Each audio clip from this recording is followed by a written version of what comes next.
Апа, бір нәрсені көптен бері сұрағым келіп жүр. Неге ең көп уайымдайтыныңыз Гүлмира? Дастархан басында отырғандардың бәрі үнсіз қалды. Зейнеп әжей асықпай кесесін үстелге қойды. 70-тен асса да өңі тік, сөзі нық.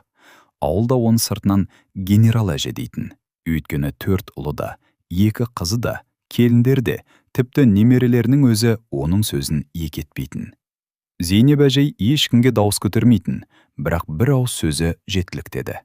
Сәл үнсіз отырған соң, ол үлкен ұлына жай ғана қарады. Оның жауабын әлі ерте білесің, балам. Осы бір сөйлемнен кейін ешкім қайта сөз қозғаған жоқ. Бірақ сол күннен бастап 4 ұлдың көкейінде бір сұрақ қалып қойды. Неге анамыз бәрімізден бұрын Гүлмираны ойлайды? Зейнеп әжей жолдасынан ерте айырылған, 6 баланы жалғыз аяққа тұрғызды. 4 ұлын оқытты, үйлендірді, бәріне үй салуға көмектесті. 2 қызын ұзатты. Ешқайсысына алақан жайып көрмеген, сондықтан ауылда оның абыройы ерекшеді. Үлкен қызы Гүлмира аудан орталығындағы ауруханада дәрігер болып жұмыс істейтін. Өз еңбегімен 2 бөлмелі пәтер алған. 2 қызын жалғыз өзі тәрбиелеп өсіріп жүр. Күйеуі араққа салынып кеткен соң, Гүлмира көп жыл шыдап баққан, бірақ бір күні балаларым күнде айқай-ұрыс көріп өспесін деп шешім қабылдап ажырасып кеткен. Содан бері бұрынғы күйеуімен ешқандай байланысы жоқ. Гүлмира ешқашан анасының үйіне көшіп келген емес. Керісінше, демалыс сайын өзі ауылға келетін. Анасын дәрігерге қаратып кетеді, дәрісін әкеледі, қан қысымын өлшейді. Кейде үнсіз ғана ауласын жинап, кешке қайта қалаға кетіп қалады. Бірақ Зейнеп әжейдің бір әдеті бар еді. Таңертең оянса да, түсте шай ішсе де, кешке ұйықтар алдында да. Алдымен Гүлмираға телефон соғатын. Қызым, жұмысың қалай өтті? Қыздарың аман ба? Өз тамағыңды уақытында іштің бе? Ал ұлдарына апталап хабарласпайтын кездер де болатын. Бірақ ұлдары бұған ешқашан ренжімейтін, өйткені анасының мінезін білетін. Бір күні кіші келіні байқамай, апа, сіз Гүлмира апайды ерекше жақсы көресіз-ау деп қалып еді. Үй іші лезде тынышталып қалды. Зейнеп әжей келініне қарап күлімсіреді. Жоқ, келінім, баланың жақсы жаманы болмайды. Бірақ тағдыр әркімге әртүрлі сынақ береді. Осыдан кейін ол әңгімені басқа жаққа бұрып жіберді. Ешкім батылы жетіп, қайта сұрай алмады. Сол түні Зейнеп әжей жалғыз өзі ескі альбомды ақтарып отырды. Бір суретті қолына ұзақ ұстап қалды. Суретте кішкентай Гүлмира әкесінің қолынан ұстап тұр екен. Әжей суретке қарап баяу ғана.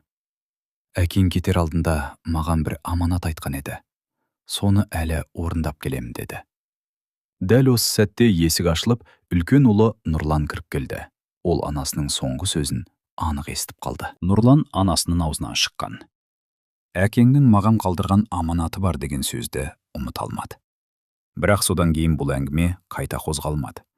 Зейнеп әжей айтқысы келмесе, ешкім сұрамайтын. Оның мінезін балалары да, келіндер де жақсы білетін.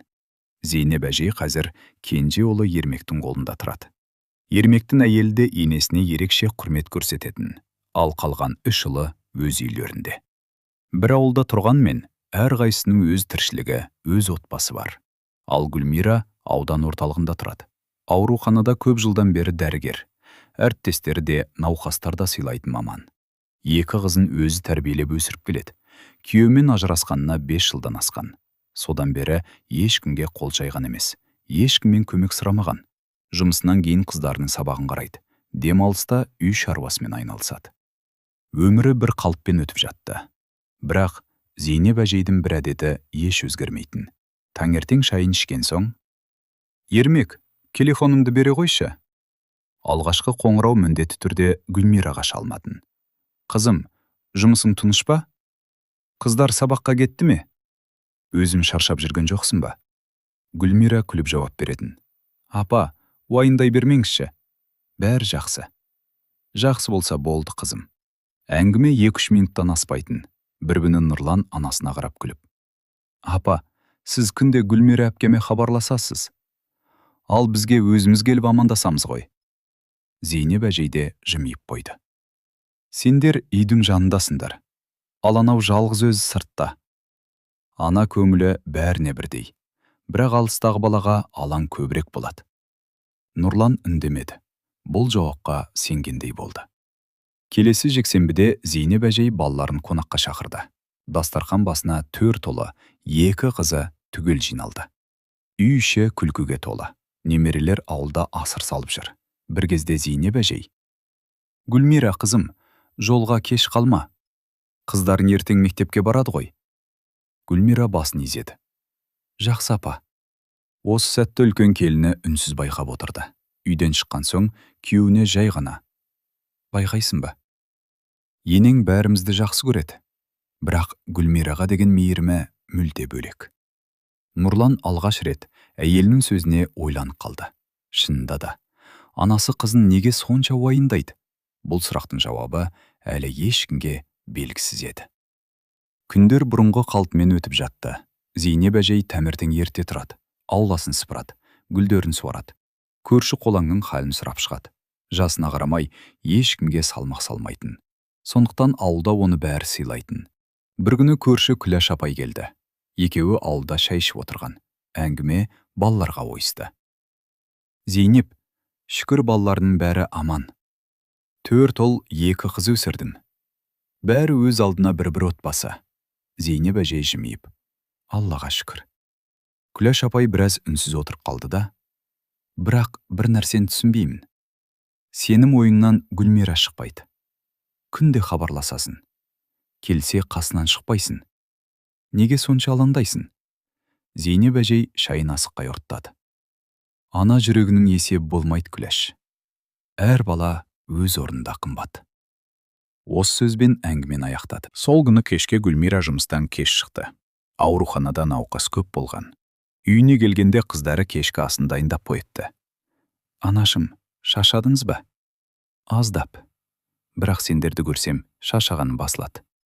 Шешеуі бірге отырып тамақ ішті. Сырт көзге бәрі жақсы еді. Бірақ Гүлмира кейде түнде жалғыз қалғанда терезеге ұзақ қарап отыратын. Оны ешкім байқамайтын. Тіпті анасына да білдірмейтін. Ертеңіне сенбі күні еді. Гүлмира әдеттегідей ауылға келді. Анасын дәріханаға апарып, қажетті дәрілерін алып берді. Қайтарда: «Апа, үйде бірдеңе керек емес пе?» «Жоқ, қызым, сен өзімді күт. Менде бәрі бар».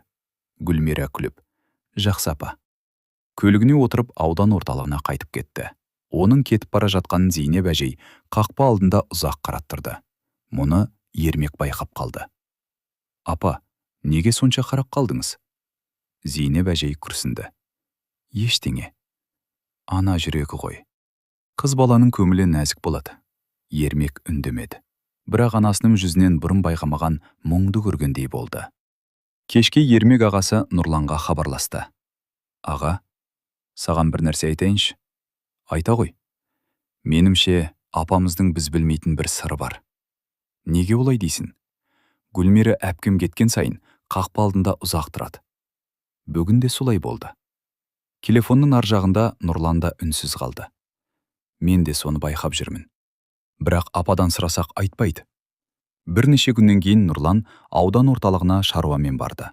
Жұмысы біткен соң, ойламаған жерден Гүлмира жұмыс істейтін аурухананың алдына көлігімен тоқтады. Дәл сол сәтте ол күтпеген көріністі көрді. Гүлмира ауруханадан шықты. Ал қарсы алдында бұрынғы күйеуі күтіп тұр екен. Екеуі бір-бірімен байсалды сөйлесіп тұрды. Нұрлан алыстан қарап қатып қалды. Ол мұнымен әлі кездесіп жүр ме? Ол көргеннің мәнін білмей, көлігінен түспей отық қалды. «Гүлмира, сен бе?» Нұрлан көліктің ішінде отырып, көзін ала алмай қалды. Аурухананың алдында қарындасы бұрынғы күйеуі Серікпен сөйлесіп тұр екен. Серік бұрынғыдай емес, шашына ақ кірген, киімі де жұпыны, басы салбырап тұр. Ал Гүлмираның жүзінен ешқандай күлкі байқалмайды. Кек сабырмен бірдеңе түсіндіріп тұрғандай. Нұрланның ойына түрлі күдік келді. Қайта қосылмақ па? Әлде әлі де араласып жүр ме? Ол көліктен түспеді. Әңгімелері аяқталған соң Серік бұрылып кетіп қалды. Гүлмира да ешқайда қарамай қайтадан ауруханаға кіріп кетті. Кешке Нұрлан ауылға келгенде бұл көрініс ойынан шықпады. Тіпті әйеліне де ештеңе айтпады. Әуелі өзінен сұрайын деп шешті. 2 күннен кейін Нұрлан аудан орталығына тағы барды. Бұл жолы әдейі Гүлмираны жұмыстан күтіп алды. «Қарындас, үйіңе дейін жеткізіп тастайын». «Жақсы». Жол бойы екеуі күнделікті әңгіме айтты, бірақ Нұрланның көкейіндегі сұрақ мазалай берді. Ақыры шыдамай: «Гүлмира, саған бір нәрсе сұрасам, ренжімейсің бе?» «Жоқ». Аурухананың алдында Серікпен сөйлесіп тұрғаныңды көрдім. Гүлмира бір сәт үнсіз қалды. Терезеден сыртқа қарап отырды. Сосын жай ғана: «Иә, көрген екенсің. Ол саған қайта қосылайық деді ме?» Гүлмира басын шайқады. «Жоқ». «Онда не үшін кездестіңдер?» «Өйткені ол қыздарымның әкесі. Қандай жағдай болса да соны өзгерте алмаймын». Нұрлан үндемеді. Гүлмира сөзін жалғастырды. «Ол кейде қыздарын көргісі келеді. Мен қарсы болмаймын. Бірақ үйіме кіргізбеймін. Ескі өмірге қайтпаймын. Мен оны баяғыда кешірдім. Бірақ бұрынғы өмірімді қайтарғым келмейді». Нұрлан қарындасына алғаш рет басқа көзбен қарады. Ол Серікпен өз бақыты үшін емес, қыздарының көңілі үшін ғана сөйлесіп жүргенін түсінді. Үйге келген соң Нұрлан ешкімге бұл туралы тіс жармады, тіпті анасына да. Қарындасының өмірі өзінің өмірі деп ойлады. Ал арада бір апта өткенде күтпеген жағдай болды. Кешкі уақытта Зейнеп әжейдің телефоны шырылдады. Экранда Гүлмира деген жазу тұр. Әдетте қызы көңілді сөйлейтін, бірақ бұл жолы даусы дірілдеп шықты. «Апа, бүгін Серік келіп кетті. Айжан мен Аружан енді әкемізбен тұрғымыз келеді деп жылап отыр». Зейнеп әжейдің жүзі бірден өзгеріп кетті. «Қызым, сен ешқайда шықпа. Мен қазір өзім барам». Осы әңгімені есік алдында тұрған Ермек те естіп қалды. Ол өмірінде бірінші рет анасының даусынан қорқынышты сезінді. Телефонды қойған соң Зейнеп әжей біраз уақыт үнсіз отырды. Ермек анасының жүзіне қарап: «Апа, бәрі дұрыс па?» Әжей сабырлы үнмен: «Дұрыс балам. Гүлмира соңғы кезде қатты шаршап жүр екен. Екі қыздың тәрбиесі, жұмысы, бәрі өз мойнында». Ермек басын изеді. «Барсақ қайтеді?» «Жоқ, мен өзім барам». Ертеңне таңертең Зейнеп әжей шағын сөмкесін жинай бастады. Келіні Айгүл таңырқап: «Апа, қайда жиналып жатырсыз?» «Қалаға, Гүлмираның қасына. 1-2 ай болып қайтамын». Жалғыз өзі бәрін үлгеріп жүрген жоқ. Айгүл ештеңе демеді. Енесінің шешіміне ешкім қарсы келмейтін. Түске таман әжей аудан орталығына жетті. Есікті немересі Айжан ашты. «Әже, келдіңіз бе?» «Келдім құлмын». Гүлмира жұмыста екен. Пәтер іші тап-таза, бірақ дастархан үстінде жартылай ішілген шәй, орындықтың үстінде бүктелмеген ақ халат, ас үйдегі жуылмай қалған 2 тәрелелге. Зейнеп әжей айналасына үнсіз көз жүгіртті. «Қызым, бәрін үлгеремін» деп өзіне уақыт таппай жүр екен. Кешке қарай Гүлмира жұмыстан келді. Есіктен кіре бере анасын көріп таңырқап қалды. «Апа, сіз неге айтпай келдіңіз?» Әжей күліп: «Айтсам келмеңіз дейсің». Сондықтан үнсіз келе салдым. Гүлмира анасын құшақтап алды. «Сағынып қалыппын». Сол күннен бастап үйдің тіршілігі өзгерді. Таңертең қыздар мектепке кеткенше әжей таңғы асын дайындап қоятын. Кешке жұмыстан шаршап келген қызына ыстық шайын құйып беретін. Кейде: «Қызым, бүгін ертерек ұйықта. Ыдыстымен жуамын» дейтін. Гүлмира алғашында қарсы болды. «Апа, өзімізді шаршатпаңызшы. Мен бәріне үйренгенмін». Зейнеп әжей жай ғана жымиып: «Ана адамға көмектескеннен шаршамайды». Бір күні кешке қыздары сабақ оқып отырғанда Гүлмира анасына қарап: «Апа, мен сізді көп уайымдататын шығармын». Әжей қызының қолынан ұстады. «Жоқ қызым, сен мен емес, мен сені уайымдаймын». «Неге?» «Өйткені сен өзгеге білдірмейсің. Жанын ауырса да күлесің, шаршасан да бәрі жақсы дейсің. Ал ананың көзі баласының күлкісіне емес, көңіліне қарайды». Гүлмира үндемей қалды. Көптен бері ешкім оған мұндай сөз айтпаған еді. Арада 2 апта өтті. Зейнеп әжейдің қалада жүргенін ауылдағылар да естіп қойды. Бір күні үлкен ұлы Нұрлан Ермекке телефон шалды. «Ермек, апа әлі қайтқан жоқ па?» «Жоқ, Гүлмираның қасында жүр». Телефонның ар жағында Нұрлан біраз үнсіз қалды. анамның мұндай ұзақ уақыт ешқайда қалғанын бірінші рет көріп тұрмын. Сол сәтте оның көкейінде тағы да сол баяғы сұрақ оянды. Неге дәл Гүлмира? Бұл сұрақтың жауабын ол көп ұзамай күтпеген жерден еститін еді. Зейнеп әжейдің қалаға кеткеніне 1,5 ай болды. Осы уақыт ішінде ол ауылға бір-ақ рет келіп, киімдерін ауыстырып кеткен. Ал қалған уақытта Гүлмираның үйінде болды. Таңертең немерелерін мектепке шығарып салады. Кешке қарсы алып алады. Қызы жұмыстан келгенше үйдің тіршілігін реттеп қояды. Гүлмира да бұрынғыдай шаршап тұламайтын болды. Бір күні жексенбіде 4 ағайынды Нұрланның үйіне жиналды. Әңгіме арасында кенжесі Ермек. Апа, келесі аптада ауылға қайтам деп отыр, деді. Нұрлан бірден. 1,5 ай? Бұрын апамыз ешкімнің үйінде сонша уақыт тұрмаған. Ортаншы ұлы Қайрат та сөзге араласты. Байқасаңдар, апамыз Гүлмираның қасында мүлде басқа адам сияқты. Көңілі жайланып кетеді. Ең үлкен келінде байқап жүргенін айтты. Меніңше, апа Гүлмираны аяйды. Жалғыз қалған соң шығар. Нұрлан басын шайқады. Жоқ, анам аяушылықпен өмір сүретін адам емес. Бір сыры бар. Келесі күні Зейнеп әжей ауылға қайтты. Ермек көлігімен алып келді. Үйге кірген бойда бәрі бұрынғы қалпына түсті. Әжей ауылдадағы гүлдерін қарап шықты. Тауықтарына жем шашты. Көрші Күләш апай да кіріп шықты. Бәрі баяғыдай. Бірақ ұлдарының көкейіндегі сұрақ бұрынғыдан бетер көбейе түсті. Бірнеше күннен кейін Зейнеп әжей балаларын кешкі шайға шақырды. Барлығы жиналды. Немерелер аулада ойнап жүр.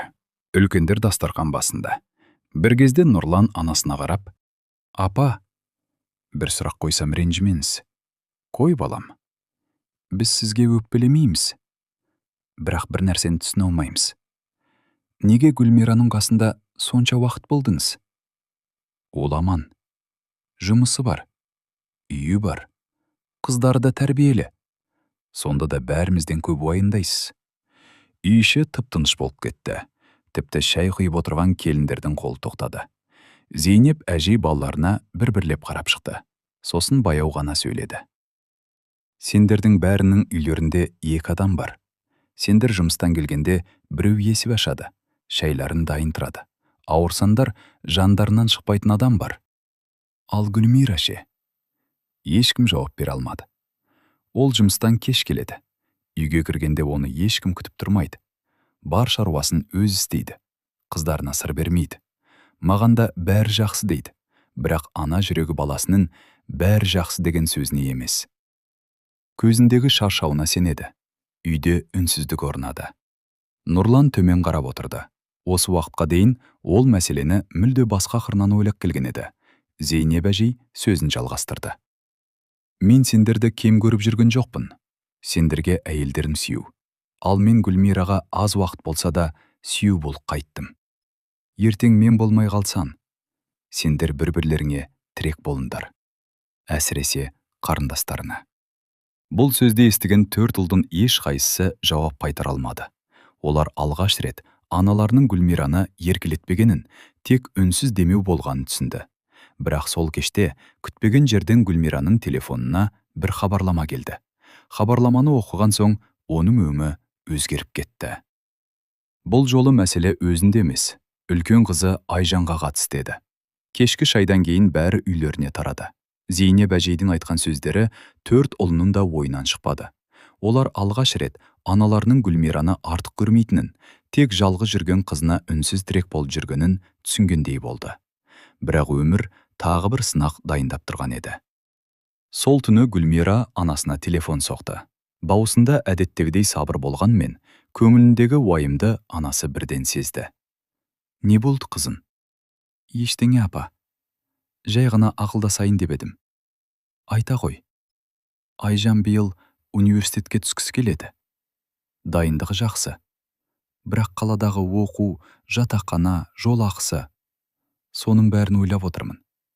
Зейнеп әжей үнсіз тыңдап болды. Қызым, оған уайымдама. Алла бір жолын береді. Телефонды қойған соң әжей ұзақ ойланды. Таңертең ерте орнынан тұрып, сандықтың түбінен кішкентай темір қорапты алып шықты. Оның ішінде жылдар бойы жинаған ақшасы болатын. Зейнеп әжей ешқашан орынсыз ақша жұмсамайтын, зейнет ақысынан аз-аздан жинап келген. осы ақшаның уақыты келген шығар деп күбірледі. Сол күні кешке 4 ұлын шақырды. Балалар келген соң, әжей ештеңені айналдырмай бірден сөз бастады. Балалар, Айжан мектепті жақсы бітіріп келеді. Университетке түскісі бар. Менің сендерге бір өтінішім бар. Ұлдары үнсіз тыңдап отыр. Қыздың оқуына бәріміз болып көмектесейік. Білім ешқашан жоғалмайтын байлық.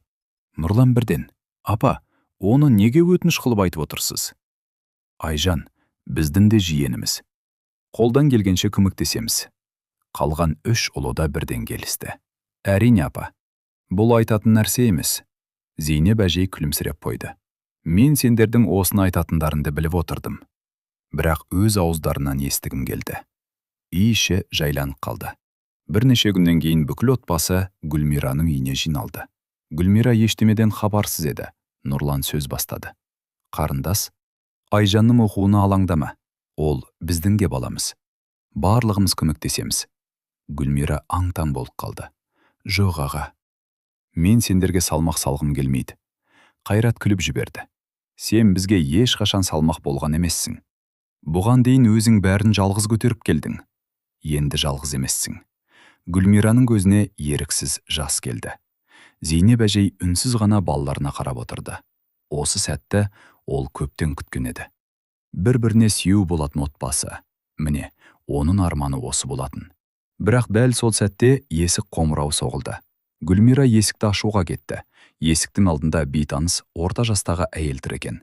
Ол Гүлмираға қарап, сіз Гүлмирасыз ба? Мен сіздің әкеңізге қатысты бір аманатты жеткізу үшін келдім. Гүлмира да, Зейнеп әжей де бір-біріне тамырқай қарады. Уақыт зымырап өте берді. Зейнеп әжей бұрынғы әдетінен танбады. Ай сайын зейнетақысын алған күні алдымен қағаз бен қаламын алып отыратын. Бір параққа шамдарын жазып шығатын. Дәрісі, үйдің қажеті, қалған ақшаның көбін бөлек конвертке салып қоятын. Ерметтің келіні бір күні байқап қалды. Апа, мұны ақшаны неге бөлек жинайсыз? Зейнеп әжей күлімсіреп, уақыты келгенде керек болады деді. Көп ұзамай Айжан мектепті үздік бітірді. Кішкентайынан анасын ақ қалатпен көріп өскен ол. Мен де сіз сияқты дәрігер болан анашым дейтін. Арманы орындалды. Ұлттық медицина университетіне грантқа оқуға түсті. Сол күні бүкіл отбасы қуанды. Нұрлан бастаған 4 ағайынды қарындасым құттықтап келді. Зейнеп әжей немересін құшақтап тұрып, әкеңнің емес, анаңның адал еңбегін үлгі ет қызым деді. Айжан әжесінің қолынан сүйіп, ұялмайтын дәрігер боламын әже. Оқу басталған соң шығын көбейді. Ақ қалат, оқулықтар, жол ақысы, жатақхана. Гүлмира ешкімге тіс жармай, бәрін өзі көтеруге тырысты. Бірақ бір күні анасы үнсіз ғана қолына конверт ұстатты. Апа, бұл не? Айжанның керек жарағына. Жоқ апа, алмаймын. Өзім табамын. Зейнеп әжей қабағын сәл түйді. Қызым, бұл саған емес. Немеремнің несібесі. Әженің ақ батасымен берілген ақшадан бас тартпайды. Гүлмира үндемей қалды. Анасын көндіру мүмкін емес екенін жақсы білетін. Солай бірнеше жыл өтті. Айжан оқуына үйреніп кетті. Ал оның соңынан сіңлісі Аружан да мектепті аяқтады. Аружанның арманы басқа еді. Ол шет тілдерін жақсы көретін. Мектептегі барлық олимпиададан жүлде алып жүрді. Құжаттарын халықаралық қатынастар факультетіне тапсырды. Нәтиже шыққан күні үйде ерекше қуаныш болды. Анашым, мен де грантқа түстім. Гүлмира қызын құшақтап жылап жіберді. Әкең де, анан да емес. Өз еңбегіңмен жеттің қызым. Бұл жаңалықты естіген Зейнеп әжейдің қуанышында шек болмады. 2 немерем де оқуға түсті. Енді көңілім орнына түсті деді. Сол күні тағы да сандығын ашты. Конверттің ішінде қалған ақшасын алып, Гүлмираның қолына ұстатты. Апа, мұнымыз не? Аружанның киіміне. Жатақханаға керек болады. Жоқ апа, зейнетақыңыз өзіңізге керек қой. Әжей жымиып, менің байлығым ақша емес. Менің байлығым сендер. Ақша бүгін бар, ертең жоқ. Ал білім ешкім тартып ала алмайтын қазына. Осы әңгімені сырттай тыңдап тұрған Нұрланның жүрегі елжіреп кетті. Ол бұрын анасының зейнетақысын өзіне жинайды деп ойлайтын. Сөйтсе, Зейнеп әжей жылдар бойы әр тиынын 2 немересінің оқуына, киіміне, болашағына жұмсап келген екен. Сол сәтте Нұрлан ағаларына қарап: біз анамыздың жүрегін енді ғана түсініп жатқан сияқтымыз. Үшеуі де үнсіз бас изеді. Олар анасының ешқашан Гүлмираны артық көрмеген, кек өмірдің ауыр жібін жалғыз көтерген қызы мен оның балаларына үнсіз сүйеніш болғанын түсінді. Ал Зейнеп әжейдің өзі бұл туралы ешқашан мақтанып айтқан емес. Өйткені ол үшін бұл ерлік емес. Бұл ана жүрегінің парызы еді. Арада тағы 3 жыл өтті. Айжан медицина университетінің соңғы курсына өтті. Ал Аружан халықаралық қатынастар факультетінде үздік студенттердің бірі атанды. Гүлмира қыздарының жетістігін көріп, іштей шүкіршілік ететін, бірақ ол анасының еңбегін ешқашан ұмытқан емес. Бір күні Айжан әжесіне телефон соқты. Әже, демалысқа ауылға келемін. Сағындым сізді. Зейнеп әжей күліп: мен де сағындым, қарағым. Келсең бауырсағың дайын тұрады. Демалыс басталысымен 2 қыз да ауылға келді. Зейнеп әжей қақпа алдында күтіп тұр екен. Немерелерін құшақтап, маңдайларынан сүйді. Міне, менің қыздарым келді. Үй іші бірден думанға айналды. Келесі күні кешке барлық балалары әжейдің үйіне жиналды. Бұл жолы ешқандай мереке де, туған күнде емес. Кек көптен бері бәрі бірге бас қоспаған еді. Дастархан басында әңгіме қыза түсті. Айжан университеттегі қызықты оқиғаларын айтып отырды. Аружан ағылшын тілінде сөйлеп, немере інілеріне әзілдеп күлдіріп отыр. Зейнеп әжей бәріне үнсіз сүйсініп қарап отырды. Бір кезде үлкен ұлы Нұрлан орнынан тұрды. Апа, бір ауыз сөз айтуыма рұқсат етіңіз. Үй іші тынышталып қалды. Осыдан бірнеше жыл бұрын біз бәріміз бір нәрсені дұрыс түсінбеппіз. Сіз Гүлмираны бізден артық көреді деп ойладық. Кейде іштей ренжіген кезімізде болды. Бірақ қателеспіз. Зейнеп әжей үндемей тыңдап отырды. Нұрлан сөзін жалғастырды. Сіз қызымызды емес, оны марқалаған жалғыз жүгін ойлапсыз. Немерелеріңіздің болашағын ойлапсыз. Біз мұны кеш түсіндік. Қалған 3 ұлы да орындарынан тұрып аналарына қарап: кешіріңіз апа. Біз сіздің жүрегіңізді толық түсіне алмаппыз. Зейнеп әжейдің жанарына жас келді, бірақ ол әдетінше көз жасын көрсетпеді. Ол жай ғана: балаларым. Мен сендерге ешқашан ренжіген емеспін. Ана үшін 6 баланың орны бірдей. Тек кейде біреуінің жүгі ауырлау болады. Сонда қалғандары соған сүйеу болу керек. Міне, мен сендерге үйреткім келгені осы еді. Үйдегі ешкім сөйлей алмады. Сол кезде Айжан әжесінің жанына келді, қолын ұстап: әже, мен дәрігер болған күні ең бірінші сізге ақ халатымды көрсетемін. Өйткені менің оқуыма анамнан кейін ең көп еңбек сіңірген адам өзіміз. Аружан да әжесін құшақтап: ал мен шетелге шықсам да ең бірінші ауылға, сізге келемін. Зейнеп әжей күліп жіберді. Маған басқа ештеңе керек емес. Кек аман болыңдар. Сол кеште ауыл аспанын әдемі күн батар шақ бояп тұрды. Зейнеп әжей аулаға шығып, ойнап жүрген немерелеріне қарап ұзақ тұрды. Ішінен ғана: енді көңілім тыныш. Балаларым бір-біріне сүйеу болуды үйренді, деп күбірледі. Ал ол кезде ешкім Зейнеп әжейдің көптен бері дайындап жүрген тағы бір тосын сыйы бар екенін білмейтін. Арада тағы 2 жыл өтті. Айжан оқуын үздік тәмамдап, аудандық ауруханаға жас дәрігер болып жұмысқа орналасты. Ал Аружан халықаралық қатынастар факультетінде жақсы аяқтап, алғашқы қызметіне кірісті. 2 қыз да өз еңбегімен өмірден өз орындарын тапты. Гүлмира болса, қыздарының жетістігін көріп, Аллаға қайта-қайта шүкіршілік ететін. Бір күні Зейнеп әжей 75 жасқа толды. Балалар бұл күнді ерекше атап өтуді ұйғарды. Ауылдағы үлкен мейрамханалардың біріне түгел жиналды. 4 ұлы, 2 қызы, келіндері, күйеу балалары, немерелері, шөберелері, зал қуаныш пен күлкіге толды. Дастархан басында сөз алған Нұрлан орнынан тұрды. Апа, біз сізге өмір бойы қарыздармыз. Бізді адам қылдыңыз. Еңбекпен өмір сүруді үйреттіңіз. Бір-бірімізге сүйеу болуды үйреттіңіз. Соның ішінде Гүлмираға деген қамқорлығыңыздың себебін де енді ғана толық түсіндік. Нұрлан сөзін аяқтай бергенде Гүлмира орнынан тұрды. Көзіне жас алған күйі анасының жанына келді.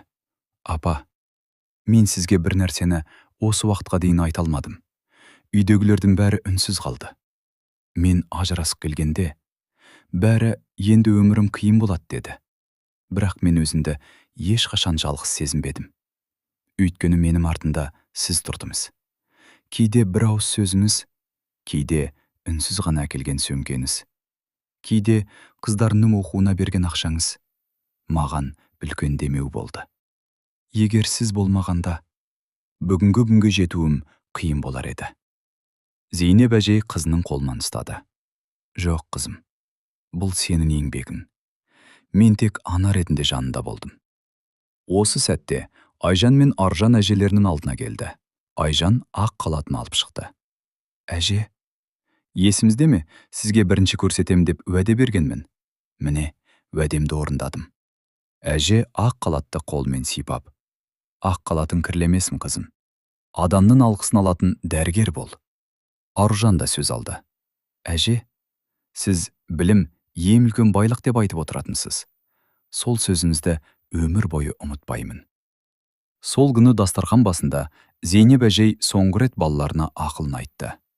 Балаларым, менің сендерге қалдыратын алтын да жоқ, үлкен байлық та жоқ.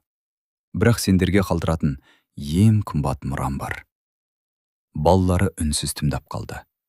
Ол бірліктерін, бір-біріне деген құрметтерін, қандай жағдай болса да, араларынан қызғаныш пен өкпені кіргізбеңдер. Бір-біріне сүйеу болыңдар. Сонда менің өмір бойғы еңбегім ақталғаны. Залда отырғандардың бәрі орындарынан тұрып, аналарына қол соқты. Сол кештен кейін бұл отбасы бұрынғыдан да жақындай түсті. Ұлдары қарындастарына жиі хабарласып тұрды. Келіндері Гүлмирамен сырласа бастады. Немерлер бір-бірімен араласып, үлкен әулетке айналды. Ал Зейнеп әжей болса, немерлерінің қуанышын көріп, өзін ең бақытты ана санайтын. Өйткені ол өмір бойы балаларына бір ғана нәрсені үйретті. Ана жүрегі ешқашан балаларын бөліп жармайды. Кек тағдыры ауырлаған баласына көбірек сүю болады.